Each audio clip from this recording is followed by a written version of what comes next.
Well, let's start with the squad, Paine. What did you make of that? No real surprises there for you? No surprises, was there? No, I don't think so. I think it was pretty clear in the lead-up that Warner was going to play. I think his World Cup form was excellent, and I know they're different formats, but I think he's been proven good enough for long enough to stay with him for the start of this series. It doesn't guarantee him right through. Certainly, he's got to perform, but I thought his World Cup form, he looked as good as we've seen him for a long time. So I didn't mind that selection. Alex Carey, as we touched on, first choice Test keeper, hadn't had a great period of white ball cricket, but I don't think his Ashes form was so bad that he wouldn't be selected for this one. And he scored a really good 80 here during the week. So, and as we touched on, I thought his keeping in the Ashes series was absolutely outstanding. So I'm glad they've stuck with him. But I think, Lance Morris, will talk of him making his debut. Maybe he will, maybe he won't. But I think if they pick their best three quicks, he'll be on the sidelines. Right. Let's get to the elephant in the room. Now, I loved your honesty all year. We're on our penultimate show, so don't hold back here, please. I'm going to get my phone here and set my recorder so I can record this. And Hamish has already had 2 individual requests for the audio of what you're about to say. Doesn't matter, Brent. I'm going to read out Mitch Johnson's comments in the West Australian about David Warner and George Bailey. Then I'm going to play some audio of George Bailey's reply, and then we're going to get your response. So this is what Mitch Johnson had to say in the West Australian yesterday. When then captain Tim Paine's career was ending over the sexting scandal, chairman of selectors George Bailey said he didn't want to be part of deciding Paine's fate because the pair were close friends. Bailey said he would leave it to then coach Justin Langer and fellow selector Tony Dottermaid to work it out. What courage. The handling of Warner in recent years, who played with Bailey in all 3 forms, raises the question of whether Bailey was simply too quickly out of playing and into the job and too close to some of the players. Before your response, Tim, here's what George Bailey had to say to the media yesterday. Just one on, obviously there's a lot of commentary today about a Mitchell Johnson column and a few, things he's had to say about, Dave and yourself, and I suppose the function of the selectors. Have you read it, and have you got any response to it? No, I've been sent little snippets of it. Well, I hope he's okay. That was George Bailey responding to the comments yesterday, Tim. What do you make of what Mitch Johnson had to say in that article? Not a lot, Brent, to be honest. Not a lot. I mean, you could go through it bit by bit and pick it apart, but at the end of the day, he writes a column where he's asked to give his opinion, and he's given it. Now, whether we agree with it or you agree with it or anyone agrees with it doesn't really matter. It's Mitch Johnson's opinion, and what we want in sport and in commentary is people that give their opinion. What we can't then do is shoot them down when they give it. Is it fair, though, what he said? If you went through what he said, I think a lot of his article, he raised some pretty valid points. Okay. I mean, the George stuff, I didn't love. I thought that was a bit unnecessary, if I'm totally honest. But was George too quickly from a player to a selector? It's a valid question. He obviously thinks he was. I don't. I worked with George, and I think anyone who knows George would never question his integrity or his professionalism or his ability to do that job. And I think he's done an amazing job. You look at the success they've had as a team, you can't question that. But it is a fair question. He did go very quickly from a player to a coach. He is friends with a lot of those players. But what I will say, and I can only comment on when I dealt with George, anything that we had cricket-related, retirement-related, we were always talking about when that might be. The difference with this one was this wasn't cricket-related, the ending of my career. And George had a little bit of a conflict of interest. So the professional thing to do was to withdraw himself from that conversation. Not only are we close friends, he knows my family. He knows everyone in my life. So that's not unusual anywhere, in any business, in your job. If there's a conflict of interest, people sometimes withdraw themselves from that situation so they can't be accused of favoritism or whatever. And there was a lot of other sensible people sitting around the table from Cricket Australia who were having discussions. So that was fine by me. I don't think it was a courage thing or anything like that. As I said, George and I would always have back and forth, and Tony Dottermaid and Ben Oliver and Justin Langer about when I might retire and how are we going to handle it. Everyone was on the same page with that. This was a different, unique situation. And I think George coming out of that was the sensible and professional thing to do. So if it was a purely cricket decision, George would have been involved? Absolutely. 100% he would have been. Yep. He was the whole time. It was always open dialogue. And then I think you go through the Warner stuff. And again, Mitch raises some great points. Statistically, David hasn't been playing well. And would other people be getting the run that he is getting right now? Probably not. But he's got credits, in my opinion, he's got credits in the bank because he is one of the all-time greats. And we saw enough in the World Cup to suggest that his best cricket is still there. But yeah, I thought a lot of the stuff, I didn't agree with it all, but I found myself reading it and asking myself the question. And that's basically what you want in an article if you want to put it in a newspaper, isn't it? Do you feel a level of understanding then, because you're in the same situation now? You are in the media and you do get asked for your opinion and you do have to give it. So is there a sense of understanding from you the way he's gone about that yesterday? Well, I think it's probably clear to say you can read between the lines that him and Davey Warner probably don't get along. So it's a bit easier for him to fire a few shots at him. That's fine. Why? But again, can you shed any light on that?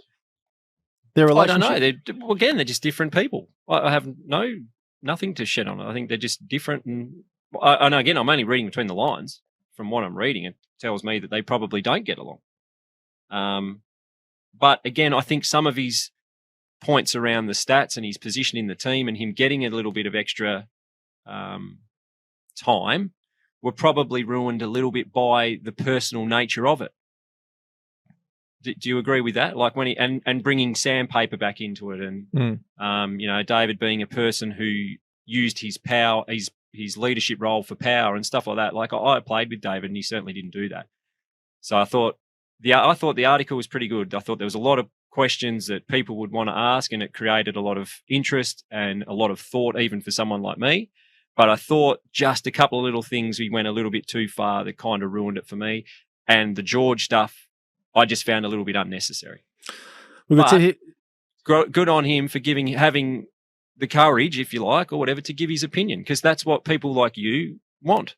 Yep. And it has created a lot of headlines and a lot of newspaper articles for the cricket writers, and I'm sure they're happy to have something to write about. Simon, the squad for the cricket test team was released yesterday, a 14-man squad, all the usual suspects in it. Lance Morris was named, which was great. But really, all of that was overshadowed by the thoughts and the column penned by the former Aussie quick Mitch Johnson, in which he took no prisoners and particularly went after David Warner, his old teammate and opening bat, and the current co-selector of the test squad and another former teammate of Mitchell Johnson's in George Bailey. He wrote, Mitchell Johnson's been 5 years. David Warner has never really owned the ball tampering scandal still. Now the way he's going out, he's underpinned by more of the same arrogance and disrespect to our country. As we prepare for David Warner's farewell series, can somebody please tell me why a struggling test opener gets to nominate his own retirement date, why a player at the centre of one of the biggest scandals in Australian cricket history warrants a hero send-off?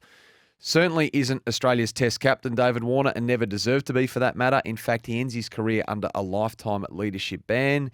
Yes, he's got a decent overall record. Some say one of our greatest opening bats, but his past 3 years in Test cricket have been ordinary, with a batting average closer to what a tail ender would be happy with. And that is just a mere snippet of Mitchell Johnson's must-read column in the West Australian over the weekend.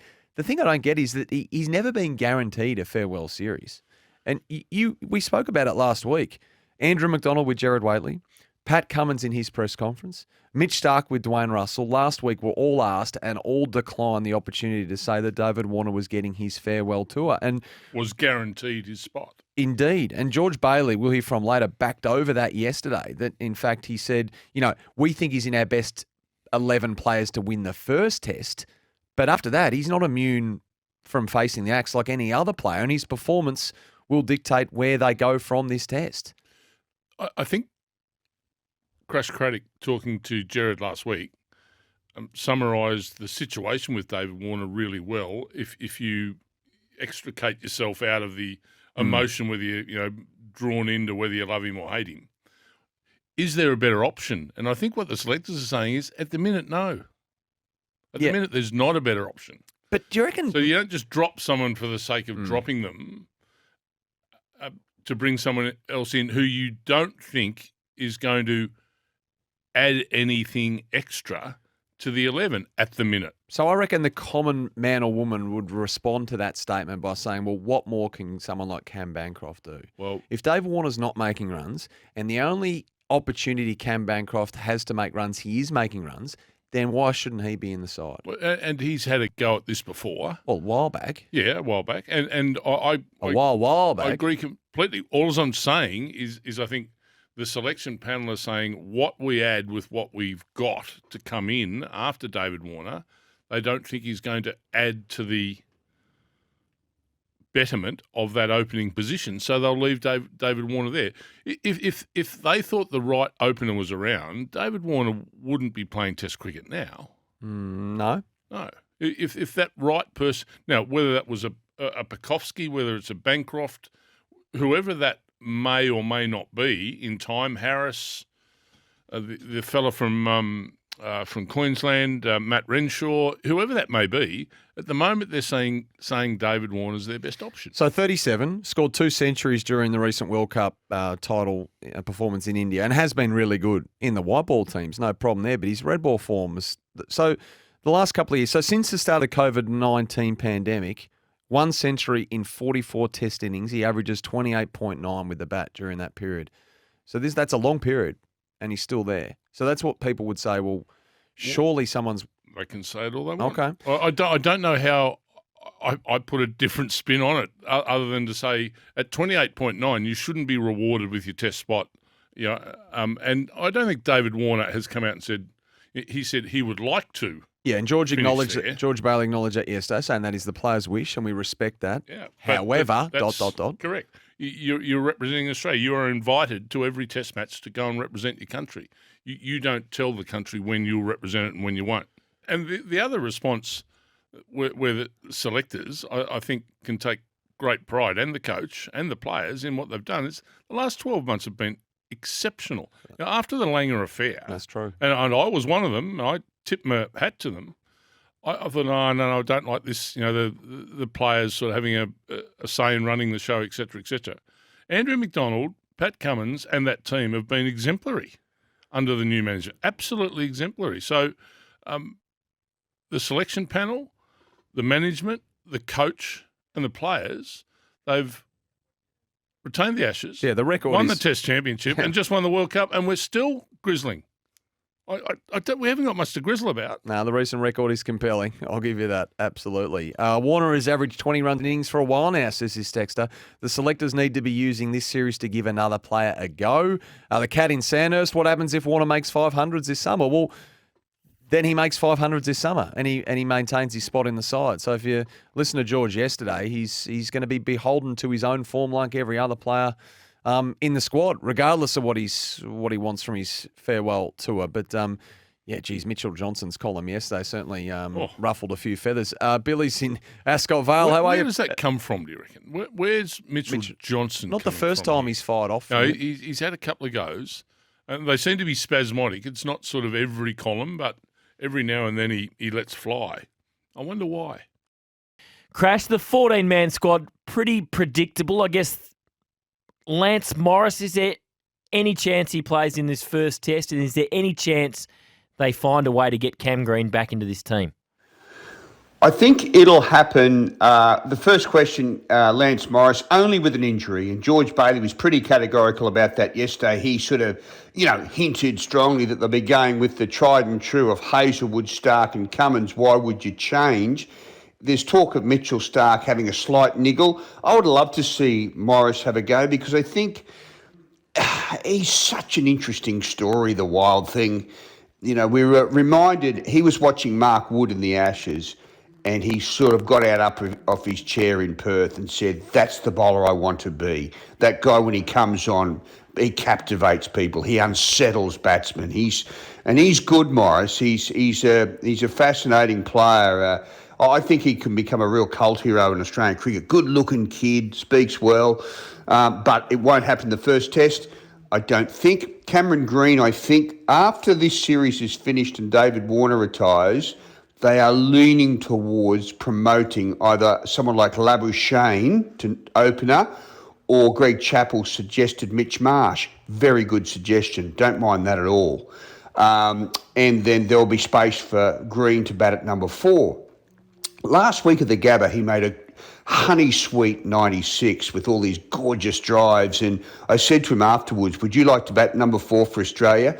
And he's a really sort of mild-mannered kid, but he jumped at that. He said, absolutely, I'd love to bat up the list. So I love the fact, a lot don't, Jules. A lot want to go the other way. So I think it's wonderful that he has that mindset.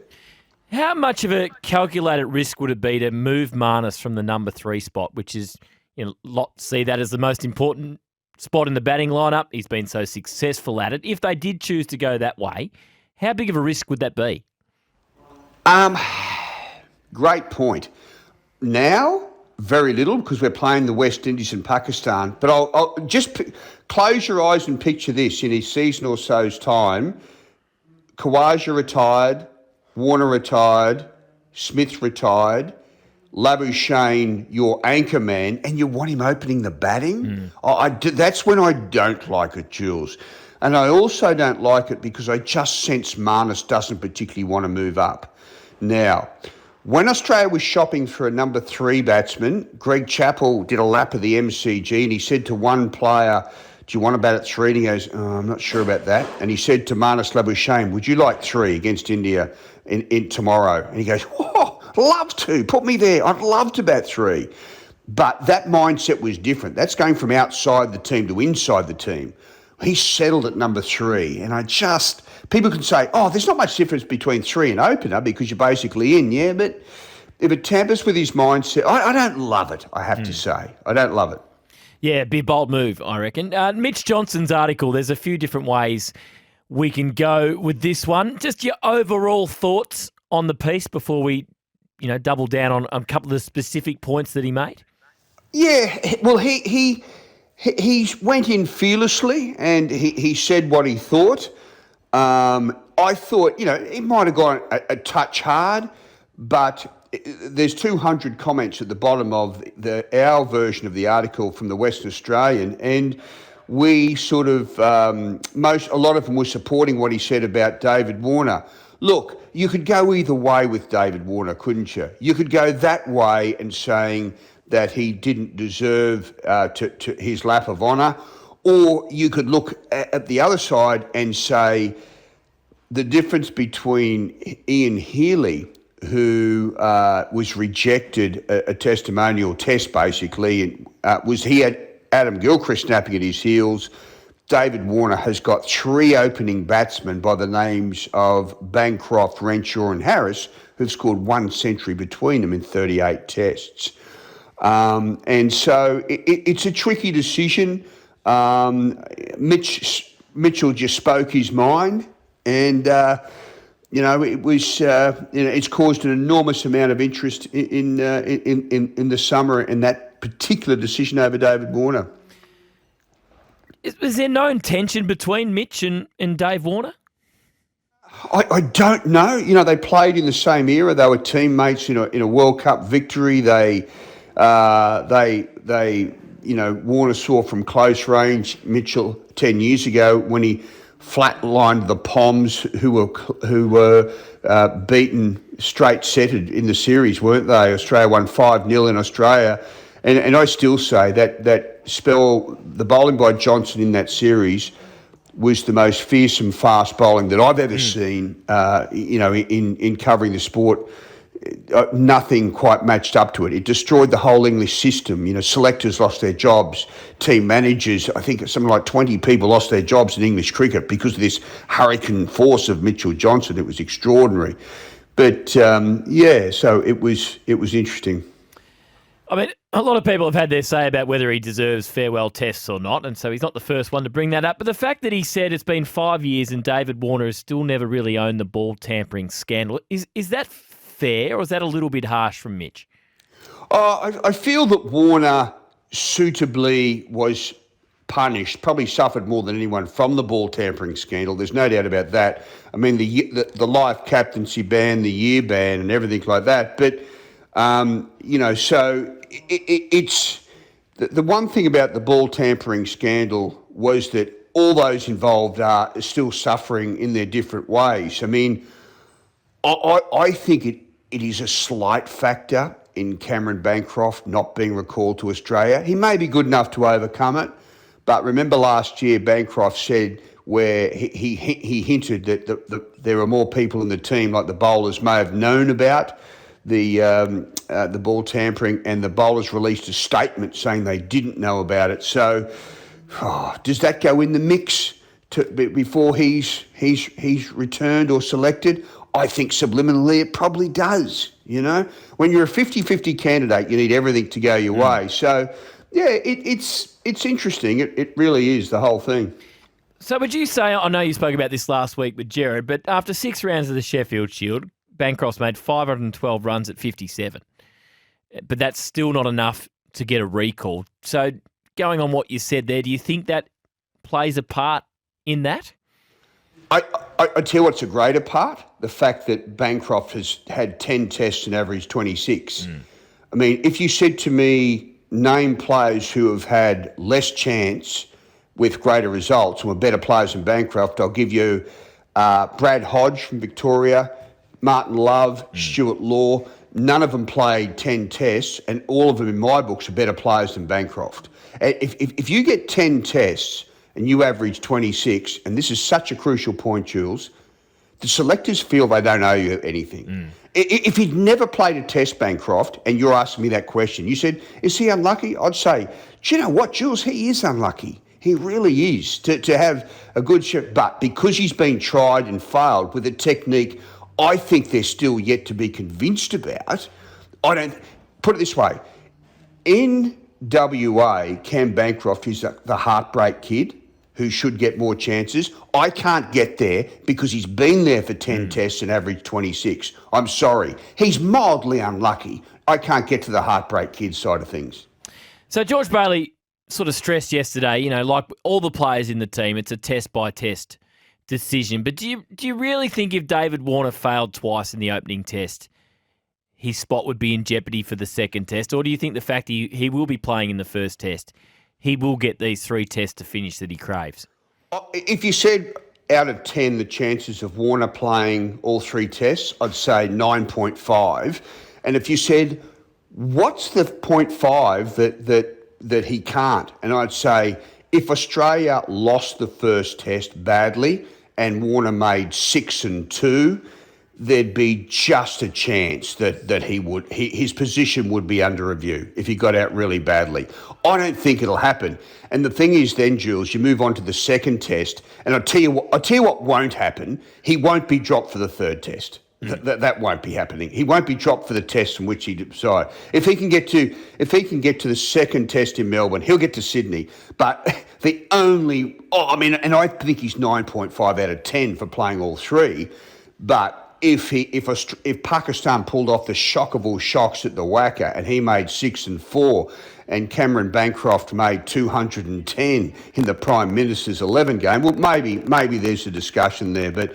Yeah, but you know, there was some interesting threads last night came out with, George Bailey saying that, asking whether Mitchell Johnson, is he okay? Yeah. You know, and there's been feedback about that. People saying that, you should never publicly question someone's mental health, you know. So I don't know. It's certainly... wonder whether, he's a good man, George, but I